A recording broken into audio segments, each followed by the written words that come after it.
The war was loud, cruel, and full of smoke. Soldiers moved through broken towns and muddy fields, carrying fear in their hearts and hope on their backs. Tanks rolled forward like metal beasts, shaking the earth under their heavy tracks. And among them was one tank that almost everyone talked about: the American M4 Sherman. To the Germans it was a joke. A light, weak tank that burned too easily. A tank they believed they could destroy again and again without effort. German crews even laughed when they saw Shermans coming. They called it the Ronson, like a lighter that always lit the first time. Because when a shell hit a Sherman, flames followed. In those early months, crews inside the tank did not always make it out alive. But what the Germans did not know was that the story of this tank was about to change. That a small idea, almost hidden and simple, would one day save hundreds of lives. It was not a new gun. Not a stronger engine. Not thicker armor. It was something far more basic. Something made of water. A new way to store ammunition that quietly turned the Sherman from a burning coffin into a tank that could survive hits that once meant certain death. Before that change came, though, the battlefield was a cruel teacher. Imagine standing in a field in Normandy. The air is cold and smells of dirt and gunpowder. The sky is gray, the kind of gray that presses down on your shoulders. In the distance you hear engines rumbling. You feel the ground shake. A column of Sherman tanks appears, their olive-green bodies covered in dust and scratches. They look strong, they look ready, but every man inside knows the truth. One well-aimed German shot could set the entire tank on fire. Inside each Sherman, 5 men sit close together. Their world is made of metal walls, the smell of oil, the clatter of shells, and the steady hum of the engine. They trust each other with their lives. They breathe the same hot air. They hear the same sounds. They know that if the tank is hit, they have only seconds to escape the fire. And somewhere on a nearby hill, German tank crews watch. They see the Shermans moving. They know these tanks. They know their weakness. And they smile. Because in those days, fighting Sherman tanks felt easy. But war is never simple. And machines, no matter how strong or weak, are shaped by the people who build them, the people who drive them, and the ideas that come when life is on the line. The story of the Sherman tank is the story of fear, courage, mistakes, and discovery. It is the story of how a nation learned from loss and found a way to protect its soldiers. It is also the story of how German confidence slowly faded, replaced by surprise and confusion, as Shermans began to survive hits that would have destroyed them before. This change did not happen in a single moment. It began quietly, with engineers studying burned tanks, looking at twisted metal and melted shells, searching for answers in the ash. They wanted to know why the Sherman burned so easily. Why so many men never made it out. And in the middle of that sadness, they found a simple truth: the ammunition itself was the problem. And from that truth came wet stowage, a new way to keep shells safe, using trays of water around the ammunition to stop fire from spreading. No one knew at first how much this small idea would change everything. But soon German crews would stop laughing. Soon the battlefield would feel different. And soon hundreds of Sherman crews would live to see another day. This is the story of that change. The story of the tank that rose from fire. War changes the world in ways that people can feel in their bones. It changes the sound of the air, the color of the sky, even the way time moves. During World War II, the lands of Europe looked nothing like the maps people had once seen in schools or books. Whole towns were gone. Forests were torn apart. Rivers carried the smell of smoke. Fields that once grew wheat or apples now held tank tracks, shell holes, and broken steel. To understand why the Sherman tank mattered, we must first step into that world. A world where every sound meant danger. A world where iron ruled the land, and survival often depended on the machine you sat inside. Close your eyes for a moment and imagine the early morning light in northern France. The air is cold and wet, and a low fog hangs over the fields. You hear distant birds, but their songs are lost in the deeper noise of war. The distant boom of artillery, the rumble of engines warming up, the sharp crack of a rifle far away. The smell of burning rubber mixes with the smell of damp soil.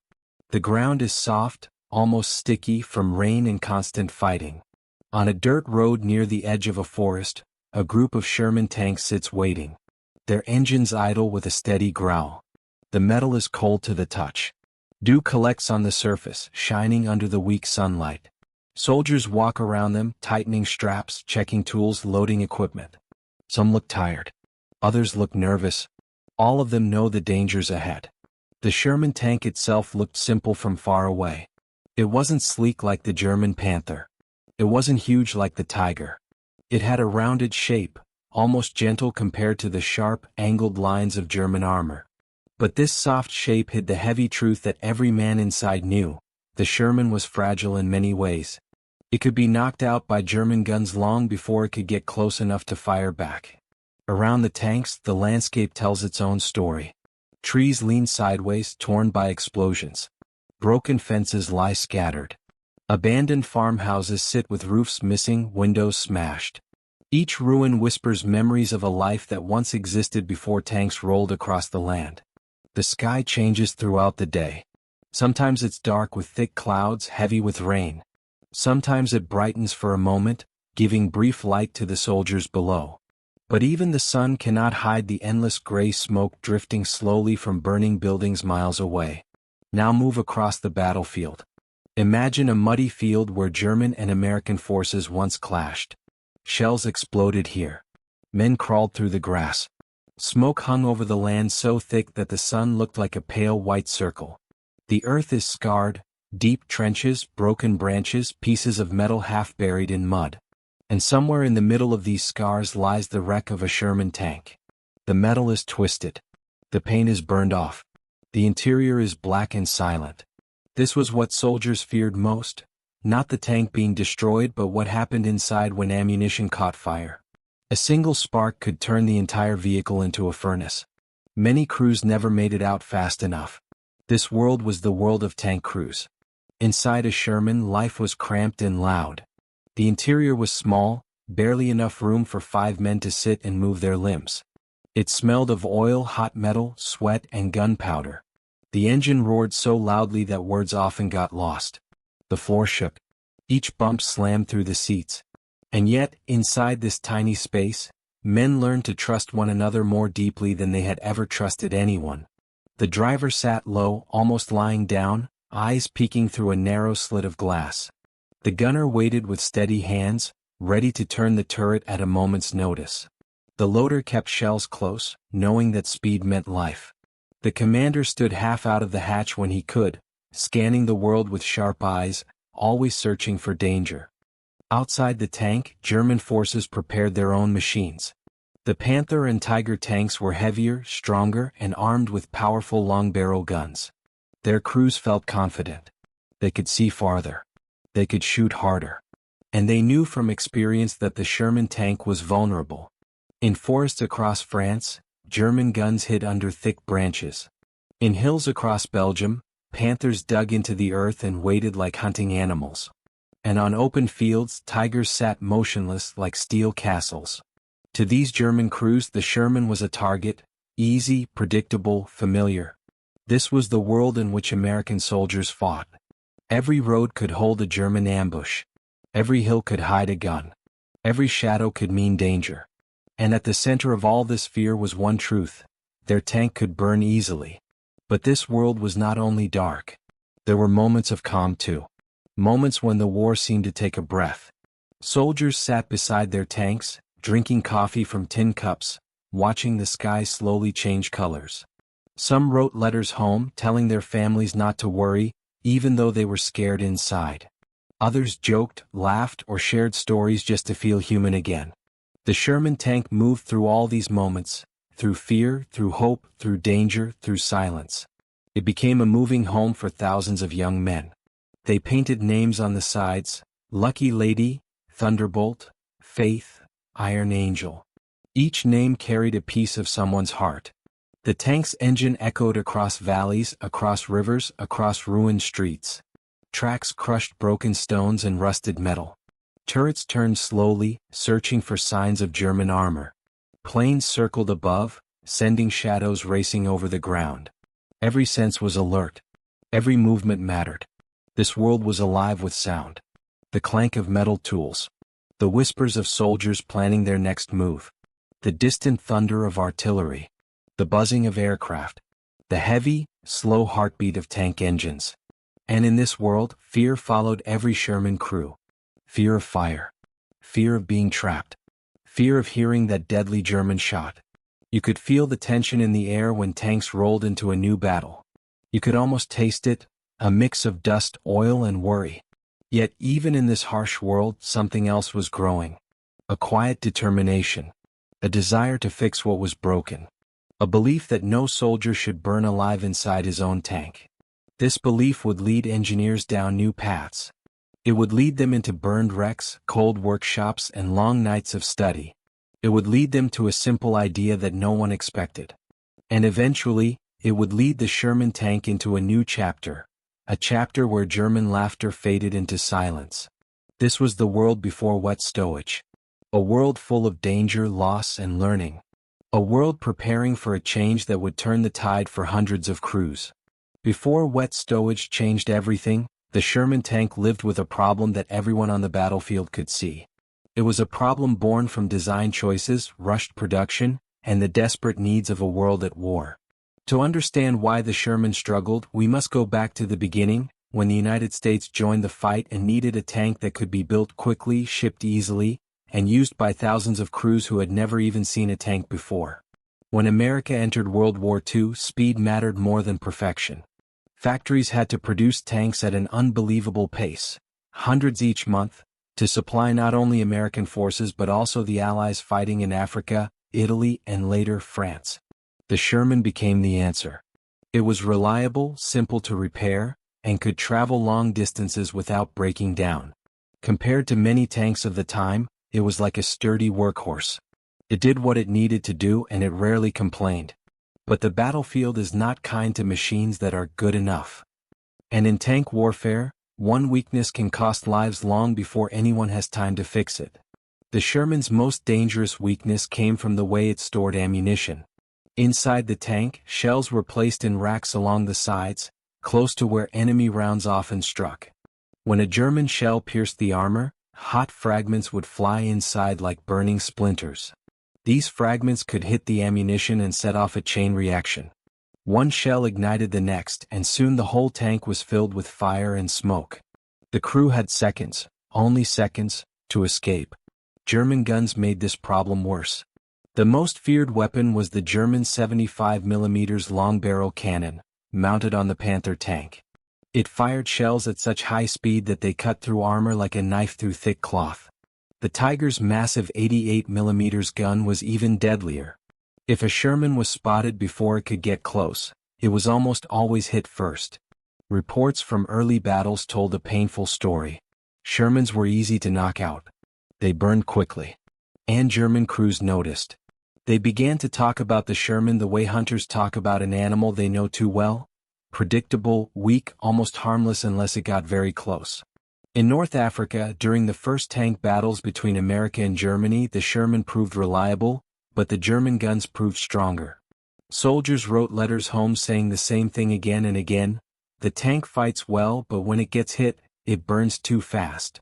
By the time the Allies reached France in 1944, this weakness had become a dark shadow over every Sherman crew. They trained hard. They fought bravely.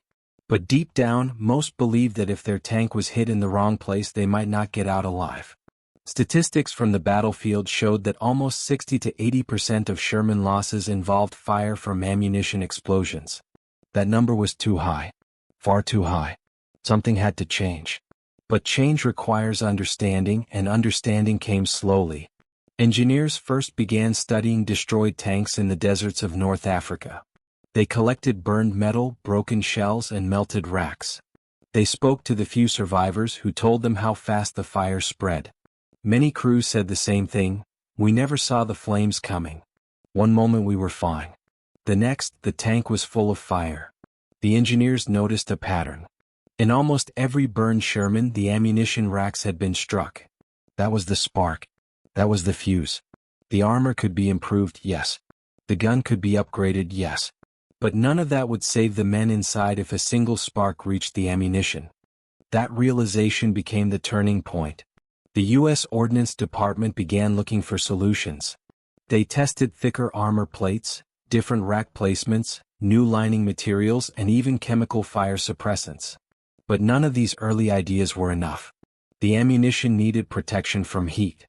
Real protection. Something that would stop a fire the moment it began. Then, someone suggested an idea so simple that it almost sounded strange. Use water. Water slows heat. Water stops fire. If ammunition could be surrounded by water jackets, maybe the chain reaction would not begin. Maybe one shell could not ignite the others. Maybe crews would have more time to escape, or not need to escape at all. But no one knew if this idea would actually work. So the engineers built test racks. They filled steel containers with water, placed shells inside, and fired hot fragments at them. The results were surprising. Even when the casing cracked and the shell was damaged, the water slowed the fire. The reaction did not spread. The tank did not explode. It was not perfect. It added weight. It required careful handling. And it meant the ammunition had to be sealed tightly inside new trays and compartments. But it was hope. Real solid hope. This new system was called Wet Stowage. It sounded technical and simple at the same time. But to the soldiers who would one day depend on it, Wet Stowage meant something much deeper. A chance to survive. Still, before Wet Stowage reached the battlefield, the Sherman had another job to do. It had to face the strongest armor Germany had ever made. It had to fight against guns that were designed to destroy it. It had to hold the line in France, Belgium, and beyond. And every tank crew knew that with each battle, they were gambling with their lives. Yet even in these dangerous days, the Sherman was not useless. Far from it. It was fast, reliable, and easy to repair. It could travel across miles of rough ground that German tanks sometimes struggled with.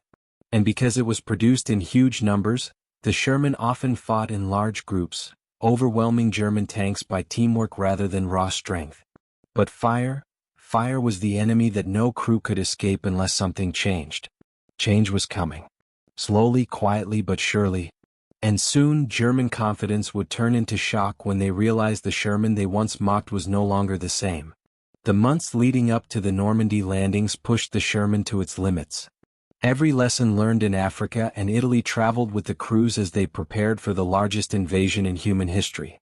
Engineers worked day and night to improve the tank while officers trained new units who had never seen real combat.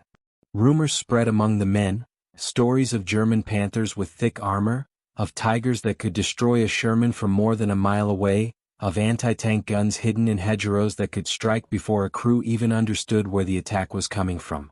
Yet despite these dangers, the Sherman remained the main tank of the Allied armies.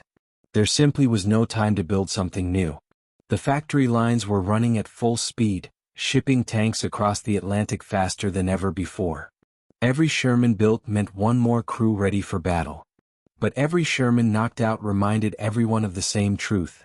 The ammunition needed protection. By the spring of 1944, the decision to adopt wet stowage became urgent. Reports arriving from battlefields were filled with statistics, photographs, and painful stories of crews lost to internal explosions. Officers wrote, "The tank performs well. But survivability inside after penetration is too low." It was a careful way of saying something harsher. Too many men were dying. It was during these months that the U.S. Army made the bold choice to redesign the interior of the Sherman. This was not just a small upgrade. It meant rearranging how the crew stored shells, adding water jackets, moving compartments to safer positions, and protecting the most vulnerable areas with stronger steel. It also meant retraining crews and adjusting how they loaded ammunition during combat. The new layout put most of the ammunition in the floor below the turret, deep inside the tank where enemy shells were less likely to reach. The water jackets wrapped around the bins acted like shields. Even if a fragment struck them, the water would leak out, cooling the fire and preventing the explosion from spreading. Engineers tested these bins by firing hot metal fragments, lighting small charges, and shaking the containers violently. Time after time, the fire stayed contained. Slowly, confidence grew. The first wet stowage Shermans rolled out of factories only weeks before D-Day. Some crews didn't even know their tanks had the new system until they read the small labels inside. Others heard from mechanics that these new bins won't blow like the old ones. Hope quietly spread among the soldiers. It wasn't loud or celebrated, but it was there, a belief that maybe, just maybe, the tank could protect them better. When the Allied invasion began on June 6, 1944, many different versions of the Sherman moved across the beaches. Some still had the older ammunition system. Others carried the new wet stowage design. The battlefield became the true test. Normandy was a brutal place for tanks. Tall hedgerows lined the fields like natural walls. Visibility was low. German soldiers hid behind trees, inside barns, and beneath camouflaged nets. Long-barrel cannons like the deadly Pak-40 waited in silence until the perfect moment to fire. And the German Panthers and Tigers stood farther back, using long sight lines to their advantage. Shermans burned often during those first days. The old models still suffered from internal explosions. Crews who survived described the fear of hearing the impact, then feeling the sudden blast of heat behind them. Some escaped with burned hands and faces. Others didn't escape at all. But something different began happening with the new wet stowage Shermans. Crews reported hits that should have destroyed the tank. Yet the fire didn't spread. Smoke filled the interior, but the deadly chain reaction never came. Shells were damaged, but they didn't ignite. For the first time, crews had a chance, a real chance, to put out the fire or drive away to safety. One gunner later wrote, "We took a shot right through the side. I was sure we were done. But the tank didn't blow. We were scared but alive." Another commander explained, "You could see the difference. The tank shook, smoke came in, but there was no blast. We kept fighting." These moments mattered. They weren't small. They changed everything. German crews began to notice too. At first, they didn't understand why some Shermans simply refused to explode. They fired again. And again. But the flame they expected didn't appear. One German tanker described the surprise in his report. "Enemy tanks no longer burn in the same way. Some withstand multiple hits." This shift had a powerful effect on morale. For Sherman crews, the battlefield felt slightly less like a death trap. Their hearts still pounded with fear. Their hands still shook before each battle. But underneath that fear was a growing belief that their chances of surviving were increasing. For German crews, confidence slowly weakened. They had relied on the idea that a single good shot could turn a Sherman into a burning wreck. But now some hits seemed less effective. It made them uncertain. In tank warfare, even a small doubt can change the outcome of a battle. Meanwhile, American officers studied the early results and realized something remarkable. Wet stowage didn't just reduce fire, it reduced it dramatically. In some reports, tanks with wet stowage were 70% less likely to burn after being hit. That number sounded almost unbelievable compared to earlier losses. The battlefield was proving what engineers had hoped. This simple water system was saving lives. But the war was far from over. The Sherman still had to push through France, face ambushes in the hedgerows, and battle powerful German armor throughout the summer and fall. Wet stowage was helping, but it could not change the fact that German guns were still deadly. Every mile forward still carried danger. Yet every life saved mattered. Every tank that didn't explode became a symbol of hope. Every crew that survived carried the truth to others. The Sherman was getting better. The laughter from German crews was not as confident anymore. Their surprise began turning into caution. The Allied push continued, and the Sherman, now slowly becoming safer, remained at the heart of the attack. And the greatest turning points were still ahead. As the Allies pushed deeper into France, the Sherman tank faced some of the toughest battles of the war. The landscapes changed, from tight hedgerows in Normandy to rolling open fields, and from peaceful farmlands to ruined cities echoing with gunfire. But the danger remained constant. German anti-tank guns still waited in hidden positions. Panthers and Tigers still guarded crossroads, villages, and river bridges. Every road forward felt like a test. Yet something new was now happening on those fields and roads. The new wet stowage Shermans were leaving a different kind of mark on the war. They were taking hits and surviving. They were getting knocked out without burning. They were giving crews precious seconds, sometimes minutes, to escape, regroup, or even keep fighting. For the first time, American tank crews felt like their machine was learning with them. By late summer 1944, field reports became clearer and more confident. Officers across different divisions noticed the same pattern. New ammunition stowage greatly reduces fires. Mechanics wrote, burned tanks are fewer. Commanders reported, crew survivability has improved. In the middle of a brutal war, these simple sentences carried enormous weight. The change in survivability also changed how Sherman crews fought. In the early months, many tankers had lived with a quiet fear that one mistake, one moment of bad luck, could make their tank burst into flames.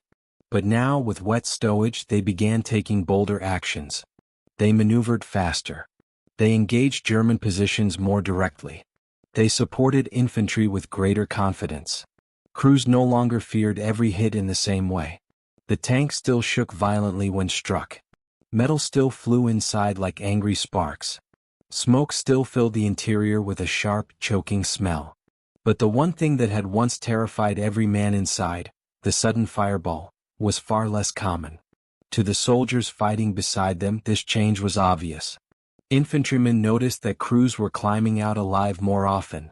They watched Shermans that were hit but did not explode. They saw crews pull out wounded gunners or loaders and get medical help, instead of finding a burned-out shell with no survivors. And every saved life strengthened the bond between infantry and armor. Meanwhile, German forces felt something different. Their guns still destroyed Shermans, but the psychological effect was not the same. German tank crews began wondering why some Shermans didn't burn. They studied knocked-out American tanks and saw the new water containers inside. They realized the enemy had solved a problem that once gave them a clear advantage. This realization did not stop German tanks from being deadly. The Panther and Tiger remained powerful until the end, but it did break the idea that Shermans were helpless. The battlefield had shifted. The German belief that one good hit would guarantee a kill was no longer as strong. As the Allies advanced through France, Belgium, and into the Netherlands, the Sherman's role grew even more important. It was not just a tank now. It was a symbol of momentum, a sign that the war was slowly tilting in the Allies' favor. With every village liberated, every road cleared, every bridge secured, the Sherman proved its worth again and again. And behind each victory were the lessons learned from burned tanks, from lost crews, from long nights spent studying wrecks and searching for answers. Wet Stowage was not just a technical upgrade. It was a reminder that human lives mattered, that small ideas could save huge numbers of soldiers, that a single design change could reshape the story of a war. By the time the Allies reached the borders of Germany, the Sherman had completely transformed. It still wasn't the strongest tank on the battlefield. It still didn't match the Tiger's armor or the Panther's gun. But now it had something the German tanks did not: numbers, reliability, speed, and improved survivability. In fact, one Allied commander famously said, "The Sherman wins because it shows up." But after Wet Stowage, another truth could be added: the Sherman wins because its crews come home. Shermans with Wet Stowage fought through the harsh winter during the Battle of the Bulge. They pushed across the Rhine River. They battled their way through ruined German towns. And throughout all of this, the number of burned-out tanks dropped dramatically. Photographs from early 1944 show dozens of Shermans burned black. But by early 1945, many knocked-out Shermans looked different. Damaged, yes, but not destroyed by fire. This was the proof the engineers had hoped for.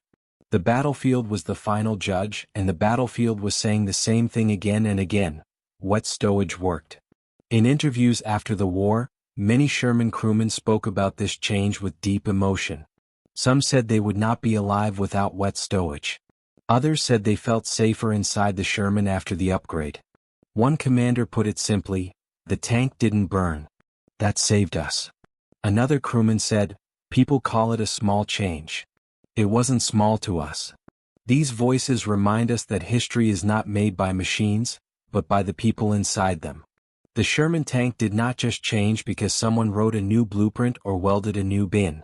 It changed because human lives mattered enough for someone to say, "We need to do better." And they did. By the end of the war, German crews no longer laughed at the Sherman. They respected it. They feared its numbers. They recognized its improvements. Many even admitted that a good crew in a well-handled Sherman was a dangerous enemy. The tank that once burned too easily had become a survivor. The machine once mocked had become something stronger. The soldiers who once felt hopeless now had a fighting chance. Wet Stowage did not end the war by itself. But it changed the lives of hundreds of men. It gave crews a chance to escape, to fight on, to return home to their families. It turned tragedy into survival. And it proved something powerful, that even in the darkest times, a small idea can bring light. War often feels like a story made of big machines, big decisions, and big explosions. But in truth it is something much smaller. Something personal. Something human. Every tank, every gun, every battlefield is filled with people who breathe, fear, think, hope, and try to stay alive one more day. So before we go deeper, let me ask you something. When you imagine a tank crew, what do you see? Do you see metal and engines? Or do you see 5 young men sitting shoulder to shoulder in a space no bigger than a small closet? When you think of a tank burning on a battlefield, do you imagine a machine dying? Or do you imagine the seconds, the very few seconds, that the crew has to escape before the fire takes everything? It's easy to think about armor thickness and gun power. It's harder to imagine the beating hearts inside. Now think about something else. What does it feel like to trust your life to a machine that many people believe will fail you? What does it feel like to climb into a tank knowing its weakness better than anyone else? Imagine being 19 years old. Imagine driving a Sherman, hearing stories of tanks catching fire, and still rolling forward because stopping would leave your friends behind. Ask yourself this: if you were inside that tank, what would you pray for? More armor? A faster gun? Or even one small idea that could save your life when everything else goes wrong? That's why Wet Stowage matters.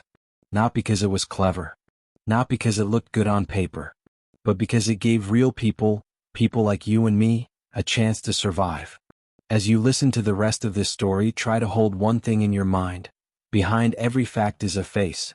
Behind every upgrade is a life. Behind every burning tank was a family waiting at home. And behind every Sherman that survived, there were 5 men who walked away because something small made a very big difference. Now let's step closer to them. Let's sit inside the tank with these crews. Let's breathe their air, feel their fear, and understand what Wet Stowage meant, not as a design but as hope. War may be fought with machines, but it is lived by people. And inside every Sherman tank were 5 young men trying to survive a world that seemed determined to swallow them whole. Their lives were measured not in years but in moments.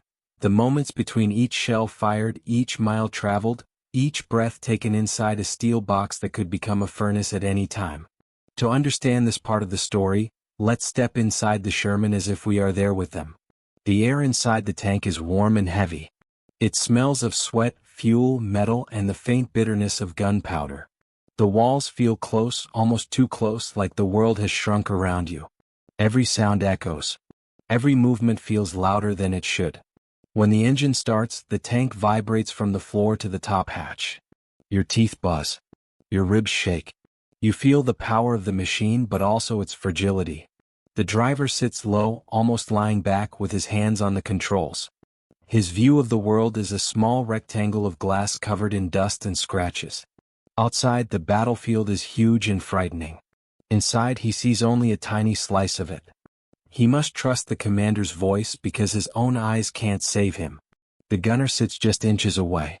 His job is one of sharp focus. He watches the world through a narrow scope, moving the turret left and right with slow, steady hands. Each movement counts. Each choice matters. His heartbeat rises before every shot. He knows German tanks are stronger. He knows he must be quicker. Next to him, the loader moves like a machine. Shells are heavy, almost 30 pounds each. He lifts them, loads them, removes the empty casings, and prepares the next shell again and again. His arms ache. His palms burn. But he cannot slow down. He cannot rest. The tank relies on him to keep firing. The commander stands half outside the tank when he can, his head above the turret ring. Wind hits his face. Rain sometimes hits his eyes. Smoke burns his lungs. But he keeps looking. He must. He is the eyes of the tank. He must find danger before danger finds them. Sometimes he taps the gunner's shoulder. Sometimes he shouts. Sometimes he just whispers, "Steady, steady." And then there is the assistant driver or bow gunner. He sits at the front with his own machine gun, ready to fire at infantry or vehicles. He watches the fields in front of him, his nerves tight. He knows if the tank is hit from the front, he is the first in danger. 5 men. 5 lives. 1 machine. They laugh together when the engine is off. They share food, old stories, and memories from home. Some write letters to their mothers, hiding their fear between light-hearted jokes. Others talk about what they will do after the war. But deep inside, each man knows the truth. Every battle could be their last. When the tank moves into combat, the mood changes. The air inside becomes thicker. The crew speaks in short, sharp words. Hold. Left. Load, armor piercing. Fire. The outside world feels distant, like something happening in another universe. And always in the back of their minds is the same fear, the fear of fire. Many Sherman crews saw what happened when a tank was hit in the wrong place. They watched as friendly tanks exploded into flames, bright as the sun. They heard the screams. They saw men climbing out with clothes burning, hands shaking, faces covered in black soot. Sometimes the fire was too fast. Sometimes no one came out at all. Every crew carried that fear like a shadow. They didn't talk about it often, but it lived in the silence between battles, in the way they checked the ammo racks twice, in the way they stared at the armor plates before climbing in. It is easy now, many years later, to look at a Sherman as just a vehicle. But to the men who lived inside it, the tank was almost like a living companion, a friend who protected them and also threatened them. A place that held their courage and their fear in the same small space. Now imagine what wet stowage meant to them. Not as a technical upgrade. Not as a new feature described in a manual. But as hope. For the first time they felt the tank was trying to protect them too. For the first time they believed they might survive a hit that once meant certain death. For the first time they felt a small weight lift from their shoulders. A driver once wrote, "It felt like someone finally remembered we were humans inside." A gunner said, "I trusted the tank more." That was new. A loader remembered, "Before you wondered if you'd burn. After, you wondered if maybe you wouldn't." That small shift in belief changed everything. It made each battle feel less like a final step and more like a challenge they could overcome. It gave them strength. And strength in war is worth more than steel. As the Sherman crews pushed farther across Europe, their world shrank and expanded at the same time. Inside the tank, their lives were limited to a cramped space of steel and shadows. But outside the tank, the war opened up into a vast and dangerous landscape. Each mile forward meant new towns, new fields, new risks, and new memories they would carry for the rest of their lives. Every day had its own rhythm. The mornings often began with silence, the soft thud of boots on wet ground, and the low growl of engines waking up.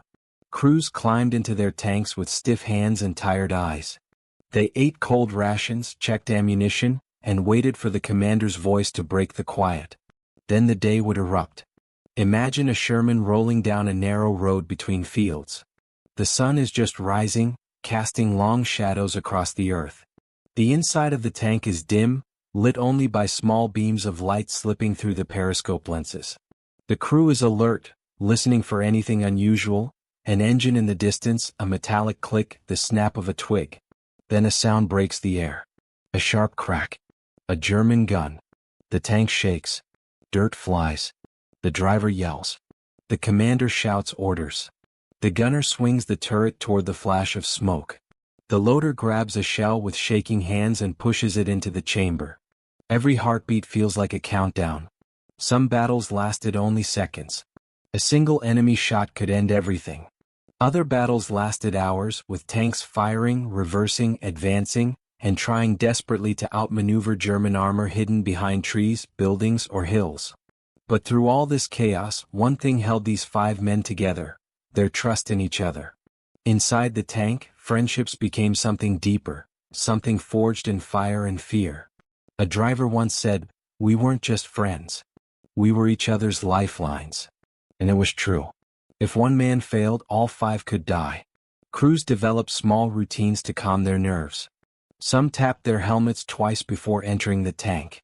Others rubbed a lucky coin or held a photo of their family close to their chest. Many whispered quiet words to themselves just before battle, as if asking the world for a little more time. but the fear never left. Even during moments of rest, when the tanks were parked under trees or near old stone barns, the fear lived in the silence. The men would sit outside on ammo boxes or blankets, drinking coffee cooked over small flames. They talked about home, about the weather, about anything except the one thing they all thought about: the fire. One soldier wrote in his diary, "You can smell the fear even when no one is talking about it." Another wrote, "Every time I hear a boom in the distance, my heart stops for a second." Yet even in these dark moments they found reasons to smile. They joked about muddy roads, about how the tank engine growled like an angry dog, about crazy things they saw during battles. Humor became a shield, a way to make the world feel normal again, even just for a moment. And then came the first real test of wet stowage in battle. It happened quietly. No celebration. No dramatic announcement. Just a moment where a Sherman took a hit and did not explode. Imagine being inside that tank. The shell strikes. The tank shakes violently. Smoke fills the air. The crew feels the impact in their bones. For a split second, everyone expects the worst: the burst of heat, the fire, the pain. But the fire doesn't come. The tank is damaged, but it is not burning. The crew shouts in shock, coughing through the smoke. They're alive. Alive because the flame that once spread instantly is now contained. One loader said later, "I didn't believe it at first. I thought the fire was just late. But it never came." That moment spread like a strong wind across the ranks. Whispered stories became loud truths. Crews in other units started hearing the same thing: the new tanks don't burn the same way. The ammo doesn't blow. The fire stops. These stories gave the soldiers something they desperately needed: courage. Courage made them stand taller. Courage made them fight harder. Courage made them believe that the tank was not just a metal shell but a partner that wanted them to live. The emotional shift was powerful. One officer wrote, "My men fight differently. They take more chances. They believe in the machine." Even the tone of the letters they wrote home changed. A gunner wrote to his parents, "The tank feels safer now." A commander wrote to his wife, "Tell the kids Daddy is in a better tank." You could almost feel the weight lifting from their words. Because now, when the crew climbed into their Sherman, the fear of fire did not crush them the way it once did. It was still there, still real, but it was no longer certain. They had a chance. A real chance. And in war, a chance can mean everything. As these men moved deeper into German-held territory, they faced harder battles. They saw more destruction, more danger, more loss. But inside their tank they also carried something new: hope. Hope that the tank would protect them. Hope that they would make it home. Hope that small ideas could save big lives. And in the middle of the worst fighting, that hope mattered more than armor or guns. As autumn turned into winter and the Allies pushed closer to Germany, the world around the Sherman crews grew even colder, darker, and harder. Snow began to fall across forests and farmlands. The sky often stayed gray for days. The ground froze under the tank tracks, turning mud into ice and puddles into glassy patches that cracked beneath heavy steel. The Battle of the Bulge would test them like never before. It was December 1944 when the German army launched a massive surprise attack through the Ardennes forest. The cold was brutal. Temperatures dropped below freezing. Snowstorms blinded even the most experienced soldiers. Engines struggled to start. Guns froze. Men shook from the icy wind that bit through their coats and gloves. But even in this frozen chaos, the Sherman crews fought on. Inside the tank, the cold was almost as harsh as outside. Breath turned into small clouds of steam. Metal felt like ice when touched without gloves. The crew sat close together, trying to share warmth. Their voices sounded softer, almost muffled, as if the cold stole some of their strength. And yet the danger did not rest. The Germans sent Panthers, Tigers, and infantry armed with rocket launchers through the forest. The sound of tank engines echoed strangely through the trees, bouncing from trunk to trunk like whispers of danger. Snow muffled footsteps but amplified gunfire. Each shot sounded sharp and violent in the cold air. In these moments, wet stowage showed its true worth. A Sherman might be hit, struck through the armor, shaken to its core. The crew would brace themselves, expecting the worst. But time and again the fire didn't come. Smoke, yes. Heat, yes. But the deadly fireball that once swallowed everything inside often stayed trapped, slowed, contained. One crew described what happened to them during the Bulge. Their tank was hit by a powerful German shell. Inside, the loader was knocked to the floor. The gunner hit his head. The commander shouted for everyone to check for flames. Smoke filled their lungs and stung their eyes. But the ammunition did not ignite. The commander later said, "I knew right then that this new system was the reason we were alive." These stories repeated across the front. Hit after hit. Shock after shock. Fear followed by relief. And relief followed by determination. The emotional burden of war never left these men. Every saved life was shadowed by another crew somewhere else who wasn't as lucky. They saw tanks burning in the snow, black smoke mixing with white air. They heard screams in the forest, muffled by distance but clear enough to haunt their minds. They watched friends and nearby units disappear in explosions that no technology could prevent. But now they also saw men crawling out of damaged tanks, coughing but alive. They saw medics rush to help survivors who would have been lost without wet stowage.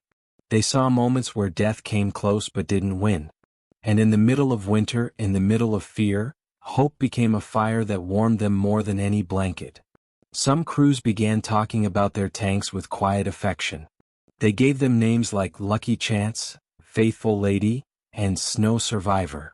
These names weren't jokes. They were small symbols of gratitude. Gratitude for a machine that was trying its best to protect them. By early 1945, when the Allies finally crossed into Germany, Sherman crews were different men than they had been a year earlier. Their eyes were older. Their bodies were more tired. Their hearts carried memories of friends lost and friends saved. But through all of this, something inside them had stayed strong. They believed in each other. They believed in their mission. And now they believed in their tank. As they moved through ruined German towns, past shattered churches, broken bridges, and streets filled with rubble, they noticed something else. German resistance was weakening. Many German tanks were abandoned due to fuel shortages or mechanical failures. Soldiers surrendered more often. The long, grinding push forward was finally reaching its final stage. And through all of this, the Sherman remained the reliable partner it had always tried to be. One veteran later said, "We won the war not because our tank was the strongest, but because it kept going." But survival wasn't just about the tank. It was about the hearts inside. On quiet nights, after battles slowed and the engines finally rested, some crews climbed onto the top of their tanks and looked at the stars. The sky seemed endless above the wreckage of war. They talked softly about life back home, about childhood memories, about girls they hoped to marry, about farms, cities, dreams waiting for them. They wondered how long the war would last. They wondered if they would make it. Yet for the first time, many felt that fate was no longer completely against them. Wet stowage did not remove all fear. It did not stop all fires. War remained brutal. Sherman still burned. Lives were still lost. But the change was real, powerful, and deeply human. It gave the crew something priceless, a fighting chance. When the war finally ended in May 1945, thousands of Sherman crewmen stepped out of their tanks for the last time. Some placed their hands on the armor as if saying goodbye to an old friend. Others didn't look back, walking away with quiet relief. They had survived one of the darkest chapters of history. And many of them survived because a small idea, carried by water, protected them when they needed it most. The German laughter that once echoed across battlefields had long faded. In its place stood silence, a silence filled with respect, surprise, and the undeniable truth that the Sherman story had changed forever. The tank that once burned too quickly now stood as a symbol of endurance. The men who once feared every shell could now tell stories of survival. And the war that once seemed unwinnable now carried a different meaning. One shaped by courage, innovation, and the unbreakable human will to live. When we look back at history, it is easy to focus on the big machines, the famous leaders, and the battles that changed the world. But behind all of these things lies something quieter, something deeper, the human need to survive, to learn, to adapt, and to protect one another. The story of the Sherman tank is not just a story about steel and fire. It is a story about human choices, human mistakes, and human courage. It is a reminder that even in the middle of the biggest war the world has ever seen, The smallest ideas can protect the greatest number of lives. War often teaches in painful ways. It forces people to face truths they would rather ignore. For the Sherman crews, that truth was simple. Their tank could burn too easily. And that truth carried a terrible cost. But instead of ignoring it, people worked to solve it. Engineers, officers, soldiers, all of them looked at the problem and asked the same question: how can we stop this from happening again? This question is the heart of progress. It lives inside every invention, every breakthrough, every small step forward that makes life safer for someone else. Wet stowage was not just a technical upgrade. It was an act of care born from the desire to save lives. It's strange how something made of water, something ordinary, could become the difference between life and death. Water, the same thing that fills rivers, falls from the sky and fills the oceans, became a shield inside a tank. It became the answer to a problem that had killed so many.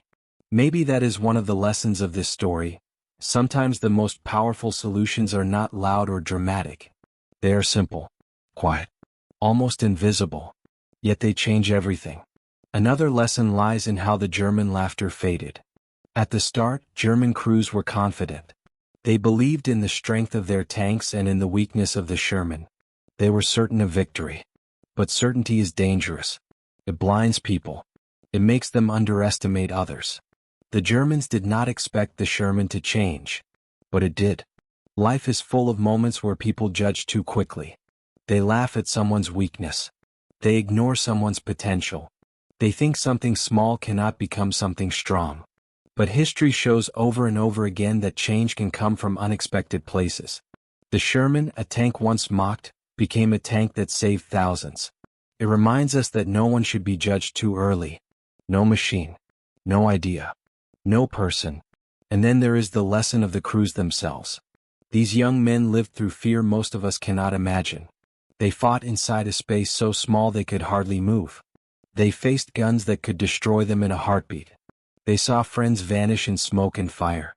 Yet they remained brave. They kept going. They trusted one another even when everything around them was falling apart. Courage is not the absence of fear. Courage is moving forward despite the fear. Inside those tanks, in the middle of battlefields filled with danger, courage was the one thing they held on to. Courage was the light in the darkness.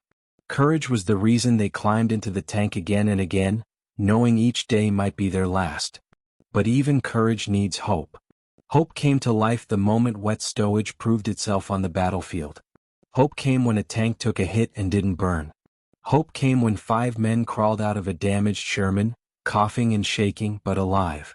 Hope can come from anywhere, from a simple idea, from a small improvement, from someone saying, "We can fix this." And hope, once born, spreads fast. It fills hearts. It strengthens teams. It changes the outcome of battles and the course of lives.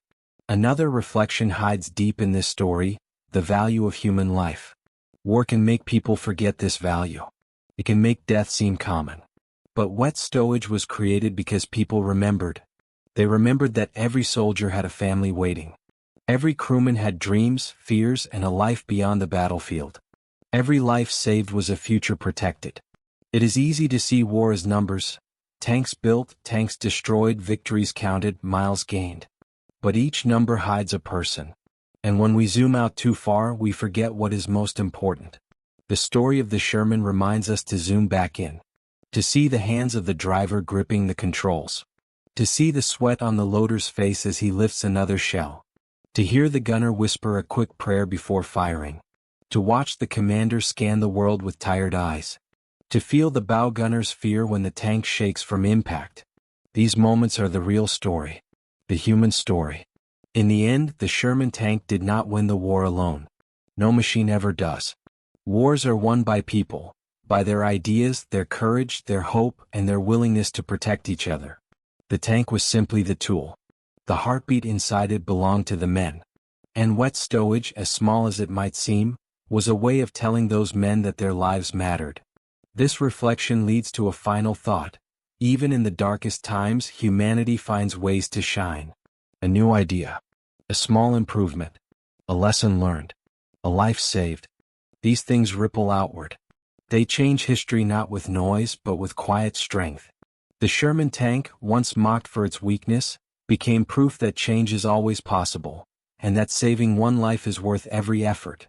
Even today, long after the war has ended, the lessons remain. Innovation matters. Empathy matters. Courage matters.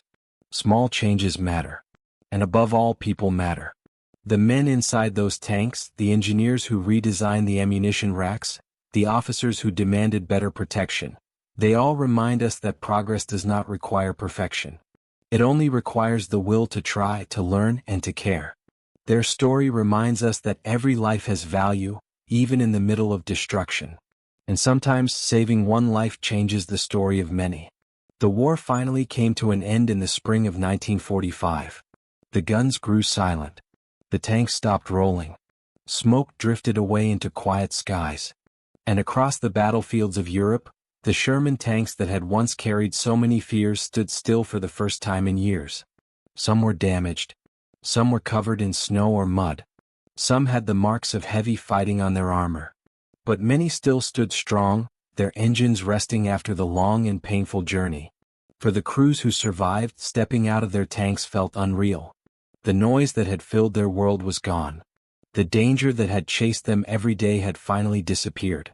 They breathed the fresh air with a sense of relief, exhaustion, and disbelief. They had lived through something powerful, something terrible, something unforgettable. And for many of them, wet stowage was part of the reason they were alive to see that moment. It is difficult, even decades later, to measure the full impact of a small idea. How many lives were saved? How many families welcomed home sons, husbands, and brothers? How many futures existed because a simple water-filled bin slowed a fire that once burned too fast? The answer may never be known exactly. But one truth is clear. The Sherman tank, once mocked for burning too easily, transformed into a machine of survival and resilience. It became a symbol of how learning, adapting, and caring can change the course of history. As the soldiers returned home, many never forgot the lessons they learned inside those steel walls. They remembered the fear but also the courage. They remembered the danger but also the hope. And they remembered that sometimes the strongest thing in the world is the human spirit refusing to give up. Today, when we look at an old Sherman in a museum or in an old photograph, it may seem like just a machine. Cold, silent, covered in paint. But if we listen closely, we can almost hear the echoes of the men who lived inside it. Their laughter, their struggles, their fears, and their victories. We can almost feel the heartbeat of history inside that steel shell. The story of the Sherman and Wet Stowage is not just about war. It is about people. About the choices they make. About the small ideas that save lives. About the courage that rises even in the darkest times. It teaches us that strength is not always about size or power. Sometimes, strength is about never stopping, never giving up, and never forgetting the value of a single human life. The Germans once laughed at the Sherman tank. But in the end, the Sherman endured. It saved lives. It carried hope. It kept moving when everything around it was breaking. And it proved, in the fires of war, that even a simple idea can shine brighter than fear. The tank that once burned became the tank that survived. And the men who rode inside it carried that lesson home. A lesson that still lives quietly in the history of a world shaped by courage, loss, and the will to protect one another.